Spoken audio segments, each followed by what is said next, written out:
हरे राम हरे राम हरे राम हरे राम।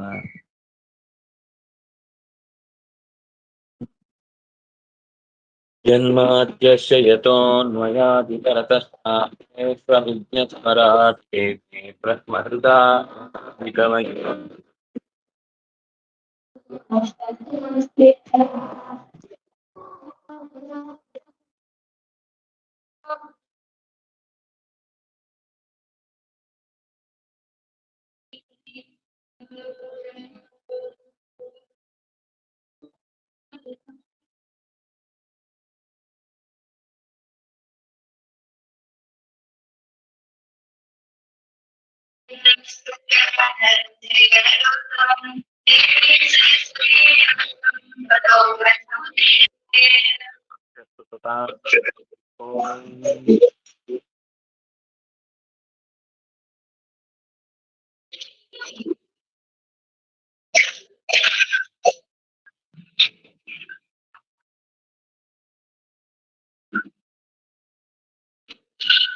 ಸಮುದ್ರದ ಮರ್ತಾ ಇದೆ. ಕಂದದ 8ನೇ ಅಧ್ಯಾಯ 10ನೇ ಶ್ಲೋಕ ಆಗಿದೆ.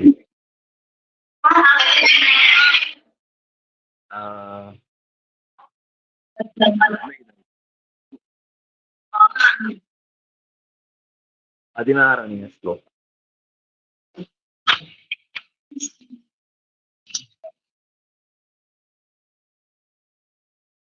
ಅಂದ್ರೆ ಲಕ್ಷ್ಮಿ ಹುಟ್ಟಿದ್ಲು, ಲಕ್ಷ್ಮಿ ಎಲ್ಲರೂ ಸಂತೋಷದಿಂದ ಮಗು ಹುಟ್ಟಿದ ತಕ್ಷಣ ಎಲ್ಲರೂ ತಂದ ಆಭರಣಗಳನ್ನೆಲ್ಲ ಕೊಟ್ಟು ಉಡುಗೊರೆಗಳನ್ನು ಕೊಟ್ಟು ಸಂತೋಷ ಪಡುದಂತಲ್ಲ. ಹಾಗೆ ವಿಶ್ವಕರ್ಮ ಅತ್ಯಂತ ಸುಂದರವಾದ ಸರಸ್ವತಿ ಮುತ್ತಿನ ಹಾರವನ್ನ ಕೊಟ್ಲು. ಆಮೇಲೆ ನಾಗಗಳು ಬ್ರಹ್ಮದೇವರು ಪದ್ಮವನ್ನ ಕೊಟ್ಟರು. ಆಮೇಲೆ ನಾಗಗಳು ಕುಂಡಲವನ್ನು ಕೊಟ್ಟವು, ಅಂದ್ರೆ ಕಿವಿಗೆ ಹಾಕೊಳ್ಳುವಂತಹ ಅತ್ಯಂತ ಸುಂದರವಾದ ಕುಂಡಲಗಳನ್ನು ಕೊಟ್ಟರು ಅಂತ ನಾವು ನೋಡಿ ಮುಗಿಸಿದ್ವಿ.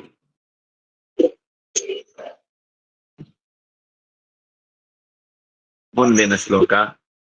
ತತಃ ಕೃತಸ್ತ್ವಸ್ಯ ಸೃಜಂ ನದದ್ವೇಷಾಂ ಪರಿಪಾಲನಂ ಚಚಾಲ ಕಪೋಲ್ ದಧತಿ ಸುಶೋಭನಂ. ದೇವಿ ಪುಣ್ಯಾಹದ ನಾದಗಳನ್ನ ಕೇಳಿಸಿಕೊಂಡಿದ್ದಾಳೆ.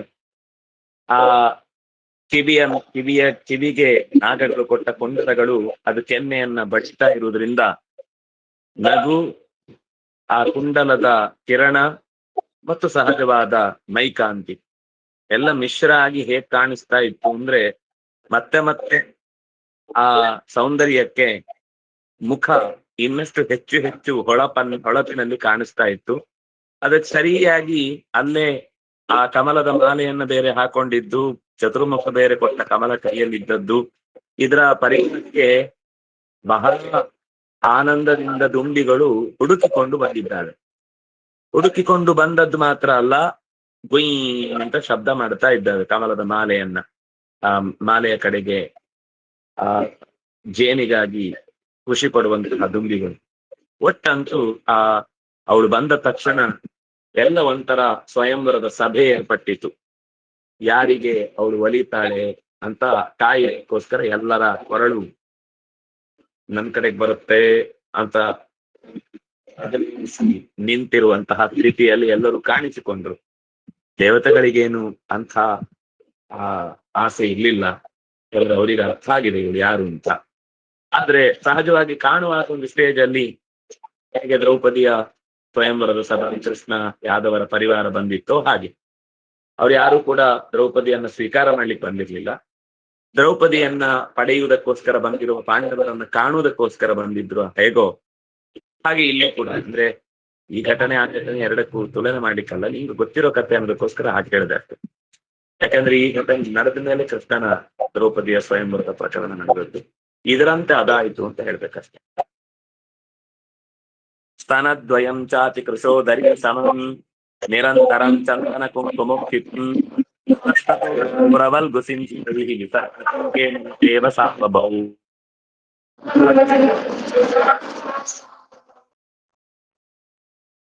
ಸಹಜವಾಗಿ ಒಂದು ದೇಹದ ಲಕ್ಷಣಗಳಲ್ಲಿ ತುಂಬಿರಬೇಕಾದಂತಹ ಉನ್ನತವಾದ ಎದೆಯ ಜೊತೆಗೆ ಅದಕ್ಕೆ ಚಂದನದ ಕುಂಕುಮದ ಲೇಪ, ಹೆಜ್ಜೆ ಇಡುವಾಗ ಗೆಜ್ಜೆಯ ಮಧುರವಾದ ಧ್ವನಿ, ಬಳ್ಳಿಯಂತೆ ಸುಂದರವಾಗಿ ನಡೆಯುವ ಶೈಲಿಯಲ್ಲಿ ಆಕೆ ಆಗಮನ ಅಂದ್ರೆ ಕ್ಯಾಟ್ ವಾಕ್ ಆಗ್ಲೇ ಇತ್ತು ಅಂತ. ಅದ್ಯಾವುದು ಹೊಸ ಆವಿಷ್ಕಾರ ಏನಲ್ಲ. ಈ ಆವಿಷ್ಕಾರ ವಿಸರ್ಪತಿ ಅಂತಂದ್ರೆ ಗತಿ ಒಂದು ಹೆಜ್ಜೆ ಹೀಗಿರುತ್ತೆ, ಒಂದು ಹೆಜ್ಜೆ ಹೀಗಿರುತ್ತೆ, ಸ್ಟ್ರೈಟ್ ನಡೆಯುವುದು. ಒಂದು ಹೀಗೆ ಒಂದು ಹೀಗೆ, ಒಂದು ಹೀಗೆ ಒಂದು ಹೆಜ್ಜೆ. ವಿಸರ್ಪಣ ಅಂತಂದ್ರೆ ಹೆಜ್ಜೆಯನ್ನು ನಿಧಾನಕ್ಕೆ ಆ ಕಡೆಯಿಂದ ಈ ಕಡೆಗೆ. ಅದು ಸಹಜವಾಗಿ ಹಾಗೆ ನಡೆದಾಗ ಜಡೆಯು ಕೂಡ ಒಂದ್ ಸರ್ತಿ ಈ ಕಡೆಗೆ ಬರುತ್ತೆ, ಒಂದ್ ಸರ್ತಿ ಆ ಕಡೆಗೆ ಬರುತ್ತೆ. ಸೊಂಟ ಈ ಕಡೆ ಬಳಕತ್ತೆ, ಒಂದ್ ಸರ್ತಿ ಆ ಕಡೆಗೆ ಬಳಕತ್ತೆ. ಅದು ಸಹಜ ದೇಹದ ನಡೆಯೇ ಹಾಗೆ ಇರುವಂಥದ್ದು. ಹೇಮಲತಾ ಬಂಗಾರದ ಬಳ್ಳಿಯೇ ಓಡಾಡ್ತಾ ಇದೆ ಅನ್ನುವ ಹಾಗೆ ಕಾಣ್ತಾ ಇದೆ ಅಂತ. ಹೀಗೆ ಆ ತಾಯಿಯ ವಿಶೇಷವಾದ ಲಕ್ಷಣವನ್ನ, ಅಂದ್ರೆ ಇದೆಲ್ಲ ಕೇವಲ ನಮ್ಗೆ ಅನ್ಸುದೇನು ಅಂದ್ರೆ ಯಾಕೆ ಇಷ್ಟೆಲ್ಲ ವರ್ಣನೆ ಮಾಡ್ಬೇಕು ಅಂತ ನಮ್ಗೆ ಅನ್ಸುತ್ತೆ ಕೆಲವೊಮ್ಮೆ. ಆದ್ರೆ ಒಂದು ಸಹಜವಾದ ಸೌಂದರ್ಯ ಅಂದ್ರೆ ಏನು ಮತ್ತು ಹೇಗಿರುವುದು ಸೌಂದರ್ಯ ಅನ್ನೋದನ್ನ ಪರಿಚಯ ಮಾಡುವುದು ಕೂಡ ಈ ಪುರಾಣಗಳ ಉದ್ದೇಶ. ಮತ್ತೆ ಈ ಸೌಂದರ್ಯ ಅನ್ನುವುದು ಅವರ ದೈಹಿಕ ಲಕ್ಷಣಗಳು, ಅದು ಅವರ ಅಸಾಧಾರಣವಾದ ಭಕ್ತಿಯನ್ನು, ಅಸಾಧಾರಣವಾದ ಜ್ಞಾನವನ್ನು, ಅಸಾಧಾರಣವಾದ ಜಗತ್ತಿನ ಕರ್ತೃತ್ವ ಶಕ್ತಿಯನ್ನು ಅದು ತಿಳಿಸುತ್ತೆ ಅನ್ನೋದು ಕೂಡ ಒಂದು ವಿಶಿಷ್ಟವಾದ ರಹಸ್ಯ. ಅದು ಬಿಡಿಸಿ ಹೇಳದೇ ಇದ್ರೆ ಗೊತ್ತಾಗಲ್ಲ. ಆದ್ರೆ ಮಧ್ವಾಚಾರ್ಯರು ಈ ಮಾತನ್ನು ಹೇಳ್ತಾರೆ. ಪುರಾಣಗಳಲ್ಲಿ ಸಾಮಾನ್ಯವಾಗಿ ದೇಹದ ಲಕ್ಷಣಗಳನ್ನ ಯಾಕೆ ವರ್ಣಿಸ್ತಾರೆ ಅಂತಂದ್ರೆ ಅದು ಎರಡು ತರ ಇದೆ. ಬಂದ ಲಕ್ಷಣಗಳು ಬೇರೆ, ಇರುವ ಲಕ್ಷಣಗಳು ಬೇರೆ. ಬಂದ ಲಕ್ಷಣಗಳು ಅಂದ್ರೆ ವರಬಲದಿಂದ ಕೆಲವರು ಚೆಲುವನ್ನ ಪಡೆದು ಬಂದಿರ್ತಾರೆ, ಅದು ಹೋಗುತ್ತೆ. ಯಾವುದು ಬರುತ್ತೋ ಅದು ಹೋಗುತ್ತೆ. ಯಾವುದು ಮೊದಲಿನಿಂದ ಇರುತ್ತೋ ಅದು ಕೊನೆವರೆಗೂ ಇರುತ್ತೆ. ಇಲ್ಲಿ ಸಾಮಾನ್ಯ ದೇವತೆಗಳ ಬಗ್ಗೆ ಹೇಳುವುದೆಲ್ಲ ಇರುವಂತಹದ್ದು. ಆದ್ರಿಂದಾಗಿ ಅದು ಯಾವತ್ತು ಬಿಟ್ಟು ಹೋಗುವಂತಹದ್ದಲ್ಲ. ಲಕ್ಷ್ಮಿಯ ಚೆಲುವು ಅದು ಸಹಜ.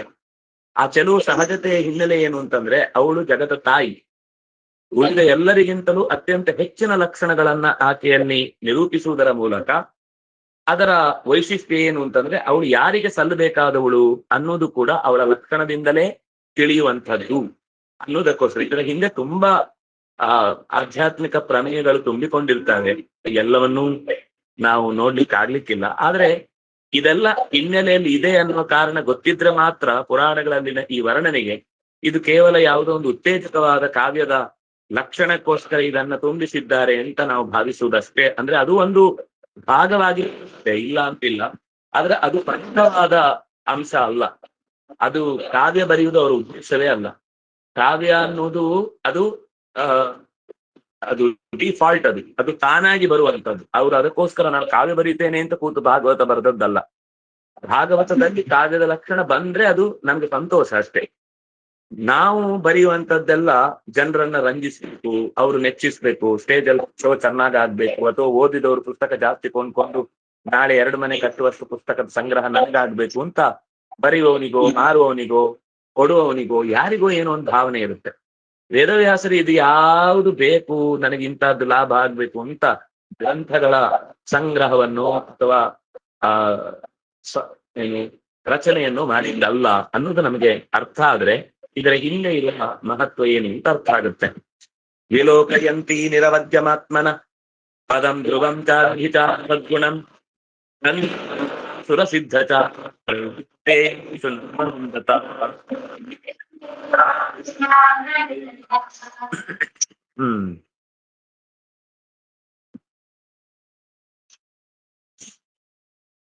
ಯಾರೇ ಈ ಲಕ್ಷಣ ಹೇಳಿದ್ದರ ಹಿನ್ನೆಲೆ ಇದು ಇನ್ನೊಂದು ಇಲ್ಲೇ ತಾನಾಗಿ ಅದು ತಿಳಿದುಕೊಳ್ಳುತ್ತೆ.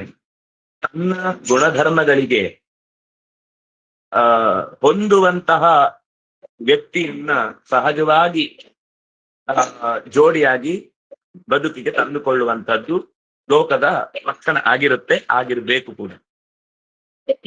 ಆತ್ಮನಃ ನಿರವದ್ಯಂ ವಿಲೋಕಯಂತಿ, ತನ್ನ ನಿರ್ದುಷ್ಟ ಭಾವವನ್ನ ಅರ್ಥೈಸಿಕೊಂಡು ತನ್ನಂತೆಯೇ ನಿರ್ದುಷ್ಟನಾದ ವ್ಯಕ್ತಿಯ ಜೊತೆಗೆ ಬದುಕನ್ನ ಕಟ್ಟಿಕೊಳ್ಳಬೇಕು ಹೊರತು ಉಳಿದವರ ಜೊತೆಗಲ್ಲ ಅನ್ನೋದನ್ನ ಚಿಂತಿಸುವುದಕ್ಕೋಸ್ಕರ ಯಾವ ಇಲ್ಲಿ ಶಬ್ದ ವ್ಯಭಿಚಾರ ಅಂದ್ರೆ ನಾವು ಕನ್ನಡದಲ್ಲಿ ಬಳಸುವ ವ್ಯಭಿಚಾರ ಶಬ್ದ ಅಲ್ಲ. ವ್ಯಭಿಚಾರ ಅಂತಂದ್ರೆ ಲಕ್ಷಣಗಳು ಎಲ್ಲಿ ಇರ್ಬೇಕೋ ಅಲ್ಲಿ ಬಿಟ್ಟು ಬೇರೆ ಕಡೆನೂ ಇರುವುದಾದ್ರೆ, ಅಥವಾ ಕೆಲವೊಂದು ಸರ್ತಿ ಲಕ್ಷಣಗಳು ಎಲ್ಲಿ ಇರ್ಬೇಕೋ ಅಲ್ಲಿ ಇಲ್ಲದೆ ಹೋದ್ರೆ ಅಂತ ದೋಷಗಳನ್ನ ಅತಿವ್ಯಾಪ್ತಿ, ಅವ್ಯಾಪ್ತಿ, ಅಸಂಭವ ಅಂತೆಲ್ಲ ಏನ್ ಮಾತಾಡ್ತೇವೆ, ಆ ಹಿನ್ನೆಲೆಯಲ್ಲಿ ಈಗ ಯಾವುದೋ ಒಂದು ಉಪನ್ಯಾಸದಲ್ಲಿ ಅದು ವ್ಯಭಿಚಾರ ದೋಷ ಬರುತ್ತೆ, ವಿಚಾರ ದೋಷ ಬರುತ್ತೆ ಅಂತ ಅವ್ರು ಹೇಳ್ತಾ ಇದ್ರು. ಈ ಜನರಿಗೆ ಪಾಪ ಆ ಶಬ್ದ ಗೊತ್ತಿಲ್ಲ.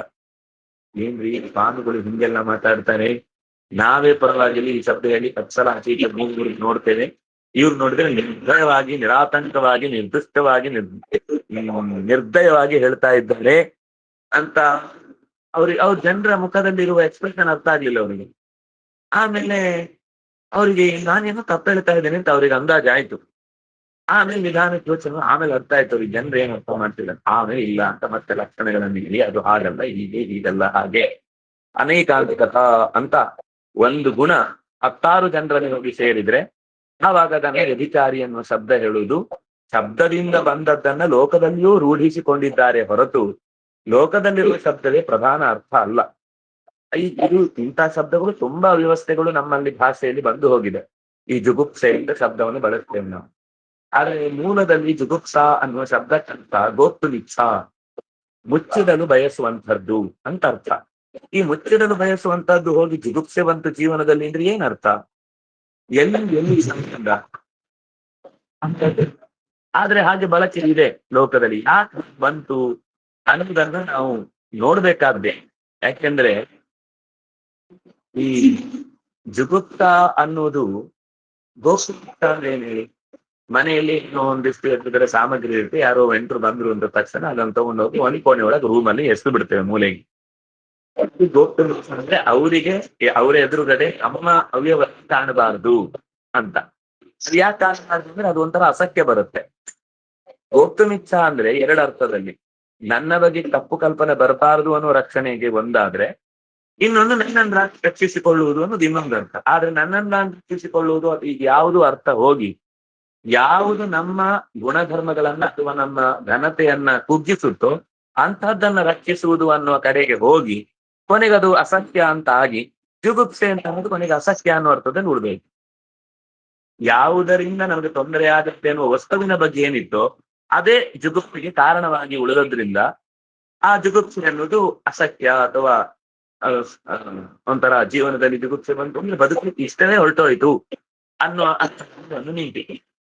ಅಂದ್ರೆ ಹೀಗೆ ಅನೇಕ ಶಬ್ದಗಳ ಬಳಕೆ ನಮ್ಮಲ್ಲಿ ಮೂಲ ಅರ್ಥವನ್ನ ಬಿಟ್ಟು ಎಲ್ಲೆಲ್ಲೋ ಹೋಗ್ತಾ ಇರುತ್ತೆ.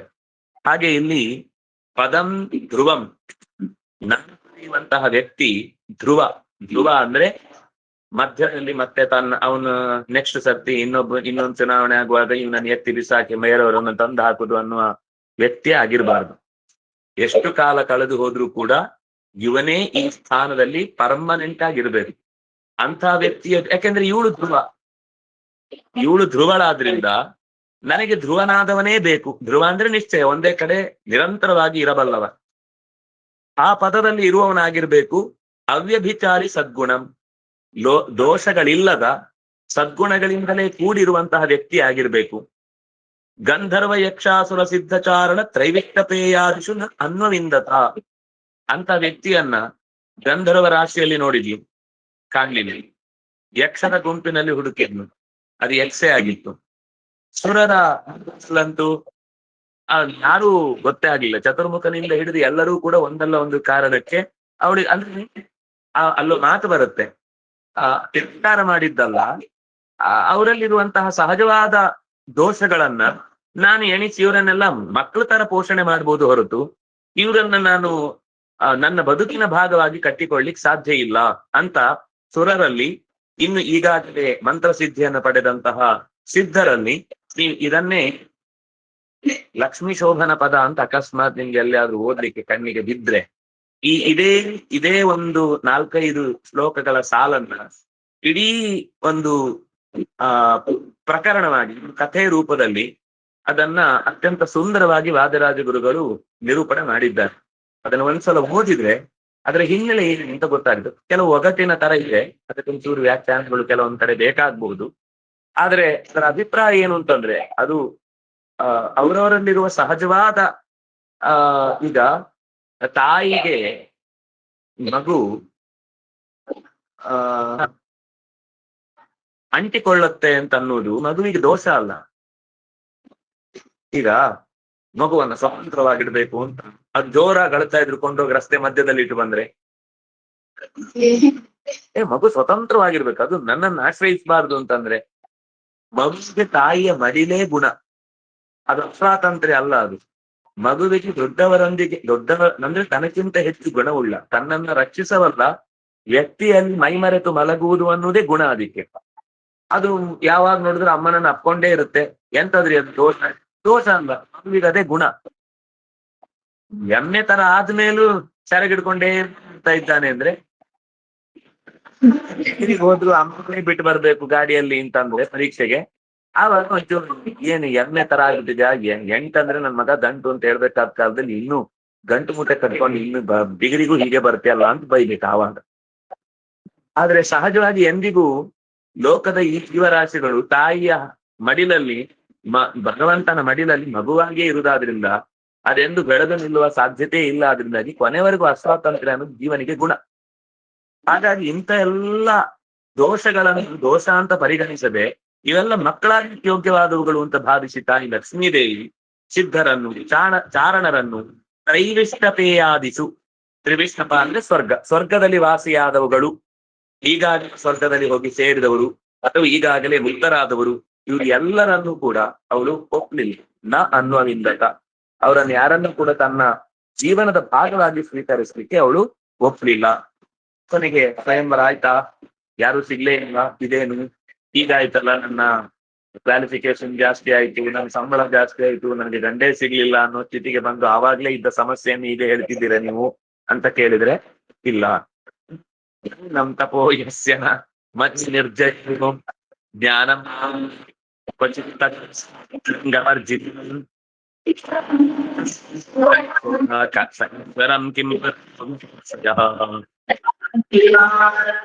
ನೂನಂ ತಪಃ, ತುಂಬಾ ಚೆನ್ನಾಗಿ ತಪಸ್ಸಿದೆ, ಆದ್ರೆ ಮನ್ಯು ನಿರ್ಜಯನ ಕೋಪವನ್ನು ಮಾತ್ರ ಗೆಲ್ಲಿಲ್ಲ. ವಿಶ್ವಾಮಿತ್ರ ಅತ್ಯಂತ ತಪಸ್ವಿ, ಆದ್ರೆ ಕೋಪವನ್ನ ಗೆಲ್ಲಿಕ್ಕಾಗ್ಲಿಲ್ಲ.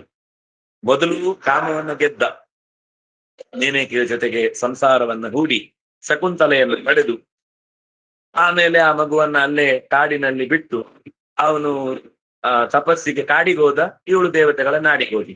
ಆ ಮಗುವಿಗೆ ದೇವರ ದಯೆಯಿಂದ ಒಂದು ಶಕುಂತ ಪಕ್ಷಿಗಳ ರಕ್ಷಣೆ ಇತ್ತು, ಶಕುಂತಲೆ ಆದ್ಲವಳು. ಆಮೇಲೆ ಕಣ್ವರು ಬಂದು ಕಾಪಾಡಿದನು.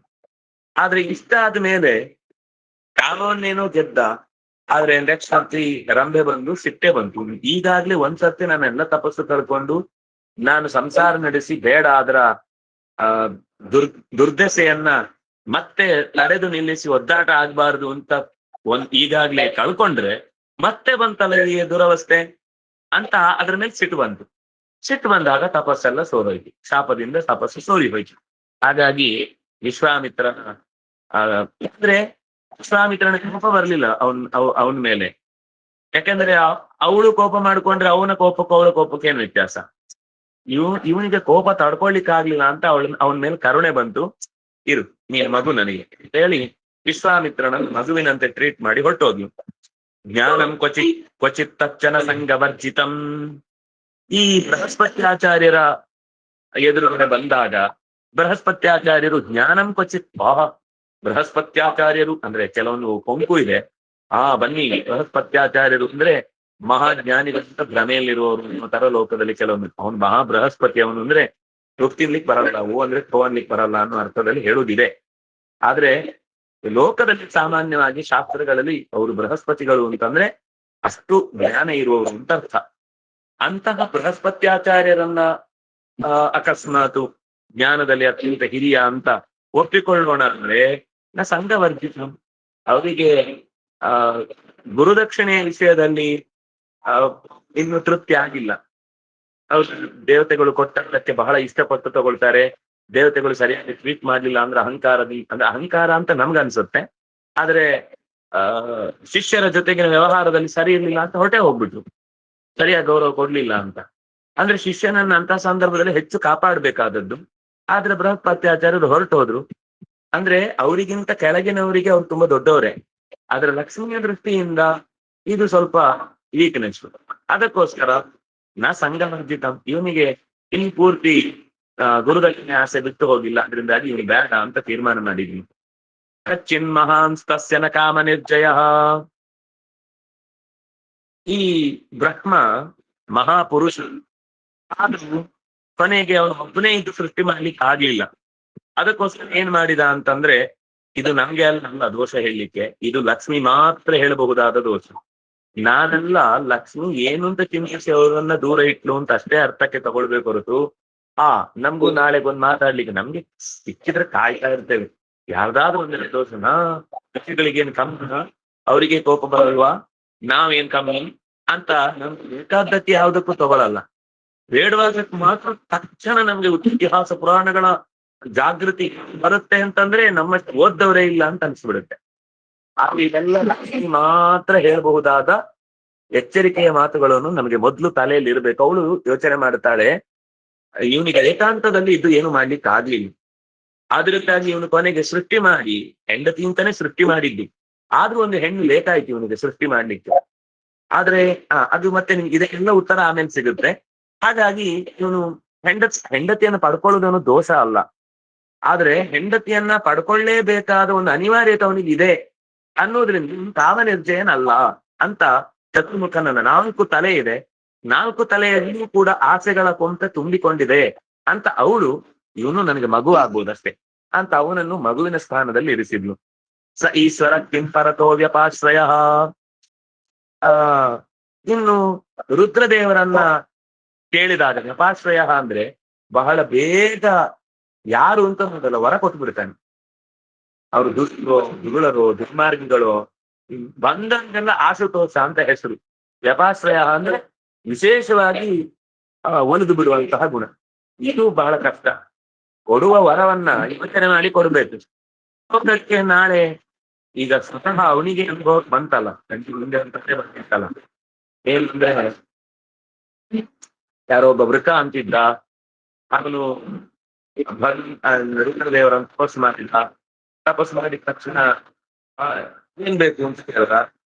ಆಗ ಈ ಸಿನಿಮಾದ ವೃಕ ಹೇಳ್ದ, ನಾನ್ ಯಾರು ತಲೆ ಮೇಲೆ ತೆಗಿತಾನೋ ಅವ್ನು ಹೋಗ್ಬೇಕು ಅಂದ. ಸರಿ ಆಯ್ತು ಅಂತ ಇವನು ಕೊಟ್ಟ ಮೇಲೆ ಅವನು ಪುಣ್ಯಾತ್ಮ ಅಲ್ಲೇ ಟೆಸ್ಟ್ ಮಾಡ್ಬೇಕಾ, ಸೀದ ಬಂದು ಸಿಂಸ್ಕರಣ ತಲೆ ಮೇಲೆ ತೆಗಿಲಿಕ್ಕೆ ಬಂದ. ಈ ಶಿನ ದಡಬಡ ಅಂತ ಓಡಿದ್ವಿ, ಎಂತ ಗಂಟು ಬಿದ್ದ ನೀನ್ ಕೈ ಕೊಟ್ಟು ನನ್ ಮನೆಗೆ ಬಂದಲ್ಲ ಇವನು. ಆಯ್ತು, ದಾರಿಯಲ್ಲಿ ಹೋಗುವಾಗ ಮಹಾ ವಿಷ್ಣು ಸಿಕ್ಕಿದ. ಏನ್ ಸಮಸ್ಯೆ ಅಪ್ಪ ಅಂತ ಕೇಳ್ದ. ಅಯ್ಯೋ ನನ್ ಸಮಸ್ಯೆ ಕೇಳುದ, ವರ ಕೊಟ್ರು ಸಮಸ್ಯೆ, ವರ ಕೊಡದೇ ಇದ್ರು ಸಮಸ್ಯೆ. ವರ ಕೊಟ್ರೆ ಕೊಡ್ಲಿಲ್ಲ ಅಂತ ನನ್ ಮೇಲೆ ಆಕ್ಷೇಪ ಬರುತ್ತೆ, ಕೊಟ್ರೆ ನನ್ ಮೇಲೆನೆ ಪರೀಕ್ಷೆ ಮಾಡ್ಲಿಕ್ಕೆ ಬರ್ತಾರೆ. ಈ ಪುಣ್ಯಾತ್ಮ ನನ್ ತಲೆ ಮೇಲೆ ಕೈಲಿಕ್ಕೆ ಬಂದಿದ್ದಾನೆ. ಹೌದಾ, ನೀನ್ ಹೋಗಿರೋ ನಾನ್ ಮಾತಾಡಿಸ್ತೇನೆ ಅಂತ ಒಂದು ಪುಟ್ಟ ಹುಡುಗನ ರೂಪ ತೊಟ್ಟು ಬಂದವನು ನೀವು ಹೋಗ್ತಾ ಇರೋ ಗಡಿಬಿಡಿ ಮಾಡ್ಬೇಡಿ, ಯಾಕೆ ಸ್ವಲ್ಪ ಒಯ್ದು ಉಸುರು ಬಿಡ್ತಾ ಇದ್ದಲ್ಲ, ನೀನ್ ಉಸುರು ತಗೋ, ಏನಾಯ್ತು ಅಂತ ಹೇಳಿ ನೀನ್ ಸಮಸ್ಯೆ ಮೊದ್ಲು ನೋಡೋಣ. ಇಲ್ಲ, ನಾನು ಈಗ ವರ ಪಡೆದೆ, ವರವನ್ನ ಟೆಸ್ಟ್ ಮಾಡ್ಬೇಕಿತ್ತು, ಅದಕ್ಕೋಸ್ಕರ ಆ ಶಿವನ್ ತಲೆ ಮೇಲೆ ಕೈ ಇಡ್ಲಿಕ್ಕೆ ಹೋಗ್ತಾ ಇದ್ದೇನೆ. ಓ ಹೌದಾ, ನಿಂಗ್ ವರ ಬೇರೆ ಕೊಟ್ನಾ ಅಂತ ಅಂತ ನಕ್ಕು ಬಿಡ್ತಾನೆ. ನಿಮ್ಗೆ ಆಶ್ಚರ್ಯ ಆಗಿತ್ತು, ಇವ್ನು ಏನು ಈಗ ನಗ್ತಾ ಇದ್ದೀನಿ. ಅಲ್ಲಪ್ಪ, ನಮ್ಮಲ್ಲಿ ಯಾರು ಅವ್ನ್ ಕೊಟ್ಟ ವರ ಫಲಿಸತ್ತೆ ಅಂತ ನಂಬುದೇ ಇಲ್ಲ. ಅವನು ಓಡ್ತಾ ಇರೋದು ಯಾಕೆ ಗೊತ್ತಾ? ಯಾಕೆ ಅಲ್ಲ, ನಾನ್ ಕೊಟ್ಟು ವರ ಟುಸ್ಸಾಗ್ಬಿಟ್ಟಿದೆ ಅಂತ ನಿನ್ಗೆ ಗೊತ್ತಾಗ್ಬಿಟ್ರೆ ನಾಳೆ ಉಳಿದವ್ರಿಗೆಲ್ರಿಗೂ ಗೊತ್ತಾಗುತ್ತೆ ಅಂತ ಅವ್ನು ನಿನ್ಗೆ ಗೊತ್ತಾಗ್ಬಾರ್ದು ಅಂತ ಓಡ್ತಾ ಇದ್ದಾನೆ ಹೊರತು ಕೊಟ್ಟ ವರವನ್ನ ಫಲಿಸುವುದಿಲ್ಲ ಅಂತ ಓಡಿದ್ದಲ್ಲ, ಅಥವಾ ಫಲಿಸಿ ನಾನ್ ಸುಟ್ಟೋಗ್ತೇನೆ ಅಂತ ಹೆದರಿ ಓಡಿದ್ದಲ್ಲ. ನಿನಗೆ ಕೊಟ್ಟ ವರ ಟುಸ್ಪಟಾಕಿ ಆಗ್ಬಿಟ್ಟಿದೆ ಅಂತ ಲೋಕ ಗೊತ್ತಾಗ್ಬಿಟ್ರೆ ನಾಳೆ ಯಾರು ನನ್ನನ್ನು ಪ್ರಾರ್ಥಿಸುವುದಿಲ್ಲ ಅನ್ನುವ ಯೋಚನೆ ಹತ್ತಿ ಅವನು ಓಡ್ತಾ ಇದ್ದೇನೆ. ಬೇಕಾದ್ರೆ ನೀನ್ ಟೆಸ್ಟ್ ಮಾಡಿ ನೋಡು, ಸುಮ್ನೆ ಒಂದ್ಸರ್ತಿ ತಲೆ ಮೇಲೆ ಕೈ ಇಟ್ಟು ನೋಡ್ಕೋ, ಆಗ್ಲೇ ಗೊತ್ತಾಗುತ್ತೆ ಅಂತಂದ. ಹೌದಾ ಅಂದ್ರೆ ಅವನು ಮೋಹಿನಿ ಅಲ್ಲ, ಅದು ಯಕ್ಷಗಾನದಲ್ಲಿ ಬಂದಿದ್ದಷ್ಟೇ. ಯಕ್ಷಗಾನ ಡ್ಯಾನ್ಸ್ ಮಾಡ್ಲಿಕ್ಕೆ ಯಾರು ಜನ ಇರಲ್ಲ, ಅದಕ್ಕೆ ಮೋಹಿನಿ ನಿಮ್ಗೆ ಹಿಂದೆ ನಾನು ಕತೆ ಹೇಳಿಲ್ವಾ ಇಲ್ಲೇ ಭಾಗವತದಲ್ಲಿ? ಇದು ಭಾಗವತದಲ್ಲೇ ಬರೋ ಕತೆ. ಬಹುಶಃ ಮುಂದೆ ಬರುತ್ತಾ? ಮುಂದೆ ಬರುತ್ತೆ ನೋಡಿ. ಕೊನೆಗೆ ಏನಾಗುತ್ತೆ ಅಂದ್ರೆ ಅವನು ನಿಮ್ಮ ಹತ್ರ ಹೋಗಿ ನಾನು ವರ ಪಡ್ಕೊಂಡಲ್ಲ ಅಂತ ಹಿಂಗ್ ತಲೆ ಚಚ್ಕೋತಾನೆ. ತಲೆ ಚಚ್ಕೊಂಡ ತಕ್ಷಣ ಅವನೇ ಭಸ್ಮವಾಗಿ ಹೋಗ್ಬಿಡ್ತಾನೆ. ಹೀಗೆ ಅದು ಆದ್ಮೇಲೆ ಅವನಿಗೆ ಭಸ್ಮಾಸುರ ಅಂತ ಹೆಸರು ಅಂತ. ಅವನ ಮೂಲ ಹೆಸರು ವೃಕ. ವೃಕ ಅಂತ ಅವನ ಹೆಸರು. ಆ ವೃಕಾಸುರನ ಸಂಹಾರ ಆಗುವುದು ಹೀಗೆ. ಭಗವಂತ ಅವನನ್ನ ಹೀಗೆ ಇವನು ವರ ಕೊಡುವಾಗ ಫಜೀತಿ ಮಾಡ್ಕೊಳ್ತಾನೆ. ಯಾರಿಗ್ ಕೊಡ್ಬೇಕು ಯಾರಿಗ್ ಕೊಡ್ಬಾರ್ದು ಅಂತ ಗೊತ್ತಾಗಲ್ಲ, ಎಲ್ರಿಗೂ ಕೊಟ್ಟು ಅವ್ಯವಸ್ಥೆ ಮಾಡ್ಬಿಡ್ತಾನೆ ಅಂತ ಇವನು ನನಗೆ ಮಗನಾಗುವುದೇ ಬೆಟ್ರು, ನನ್ನ ಮೊಮ್ಮಕ್ಕಳ ಪರ್ಯಾಯದಲ್ಲಿ ಇದ್ರೆ ಒಳ್ಳೇದಾಗುತ್ತೆ ಅಂತ ಇವನನ್ನ ಸುಮ್ನಾಗ್ಲಿ. ಧರ್ಮ ಚಿತ್ರಸ್ಯನ ಭೂತ ಸೌಹೃದಂ ಆಯ್ತು. ಯಮಧರ್ಮನ ತ್ಯಾಗ ಕೊಟ್ಟಿರ್ತನಲ್ಲಿ ವೇಗನಿಸ್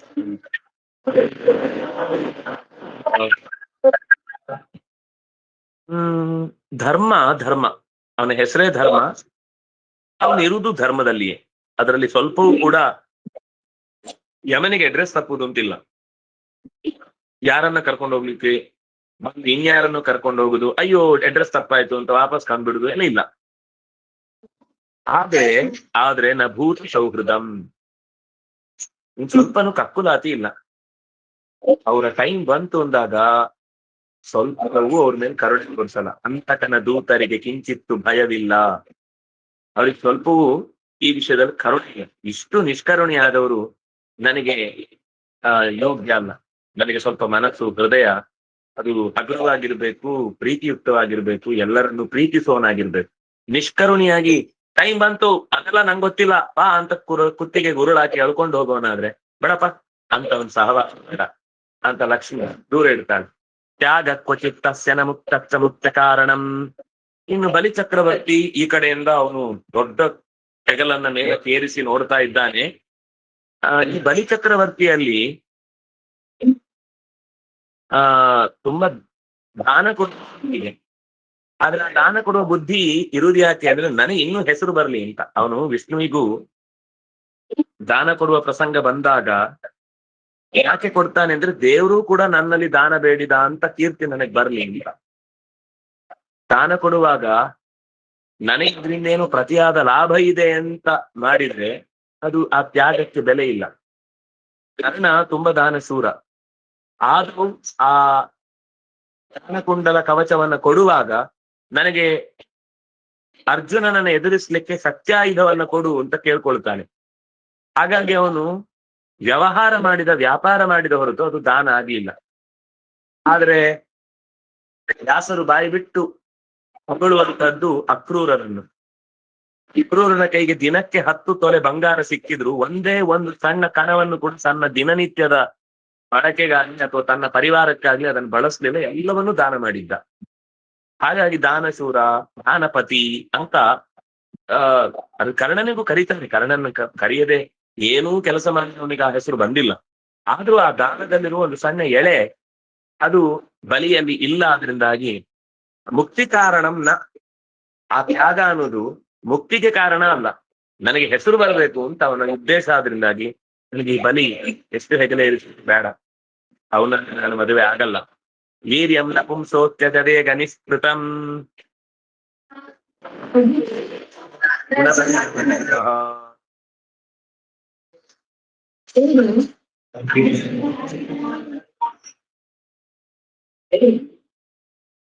ನಪುಂಸಃ ಅಸ್ತಿ.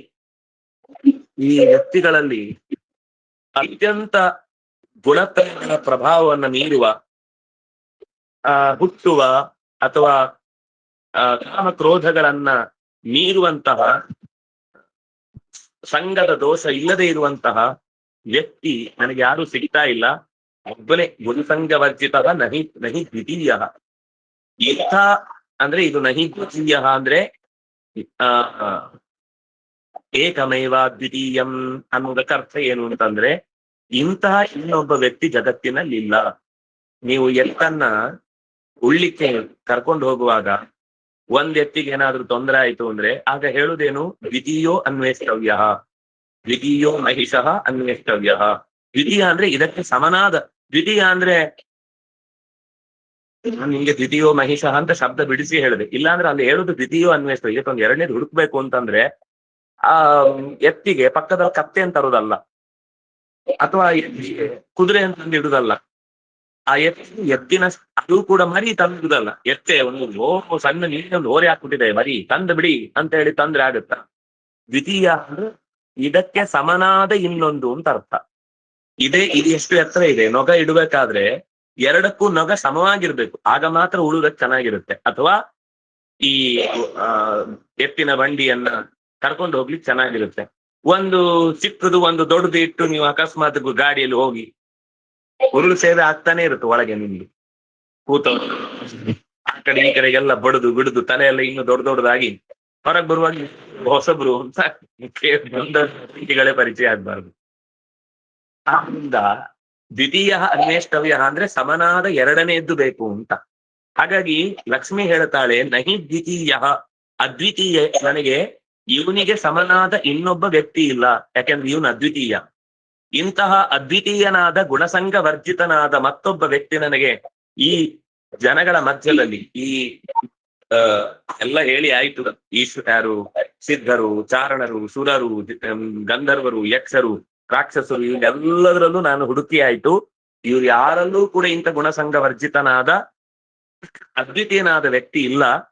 ನ ದ್ವಿತೀಯ ಅಂತಂದ್ರೆ ಇದಕ್ಕೆ ಸಮನಾದ ವ್ಯಕ್ತಿ ಮತ್ತೊಬ್ಬ ಇಲ್ಲ, ನ ಸಮಹ ಅಂತ ಅನ್ನುವ ಅರ್ಥದಲ್ಲಿ ಭಗವಂತನೊಬ್ಬನೇ ನನಗೆ ಹೊಂದುವ ವ್ಯಕ್ತಿ ಅಂತ ಅವಳು ಬಹಳ ಖುಷಿಯಿಂದ ಭಗವಂತನನ್ನ, ನಾರಾಯಣನನ್ನ ಒಪ್ಪಿಕೊಳ್ತಾಳೆ. ಕ್ವಚಿಚ್ಚಿರಾಯುರ್ನಹಿ ಶೀಲ ಮಂಗಲಂ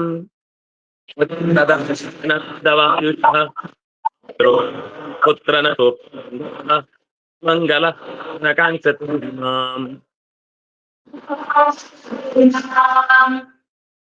ಇನ್ನೊಬ್ಬ ಮೃತ್ಯು ದೇವತೆ ಇದ್ದಾನೆ, ಅವನಿಗೆ ಚಿರಂಜೀವಿತ್ವ ಇದೆ,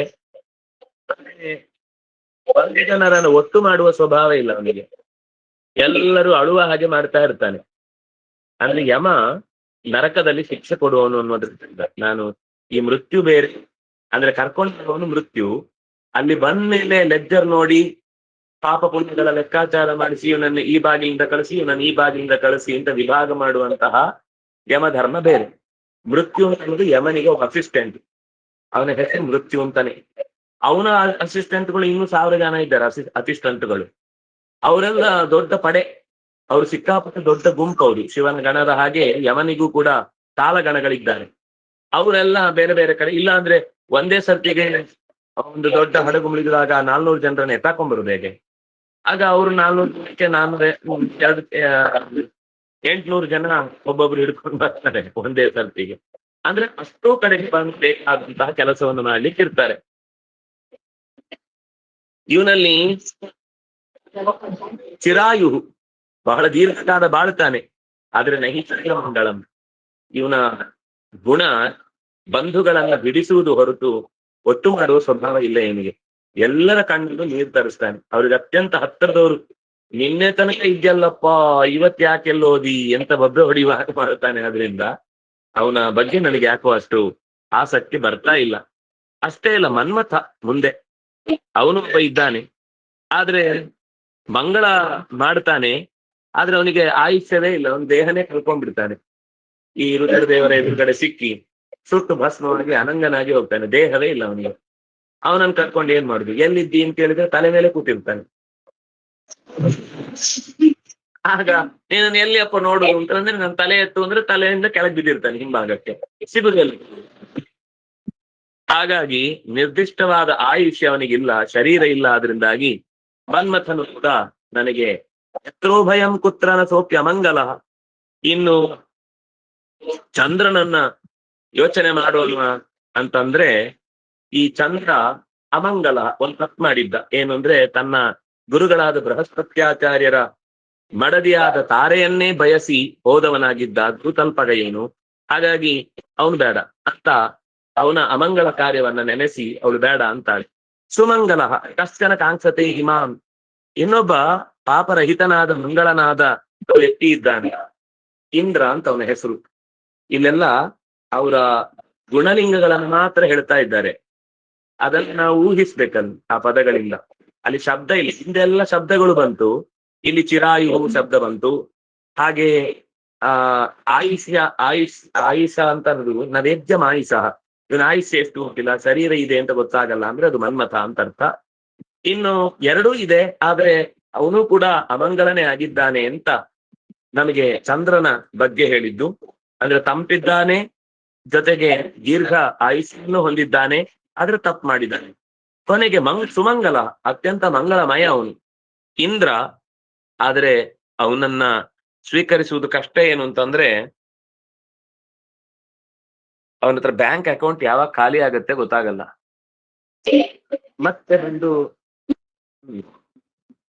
ಸ್ವರ್ಗದ ಯಾವುದು ವೈಕುಂಠದ ಬಾಗಿಲಿನ ಹತ್ರ ಬಂದು ನನ್ನ ಸಂಪರ್ಕ ದೇವತೆಗಳ ದೈತ್ಯರ ಅಪಹಾರ ಮಾಡಿದ್ದಾರೆ, ಪ್ಲೀಸ್ ಅದನ್ನು ವಾಪಸ್ ಕೊಡಿಸು ಅಂತ ಬಂದು ಕೇಳ್ತಾ ಇರ್ತಾನೆ.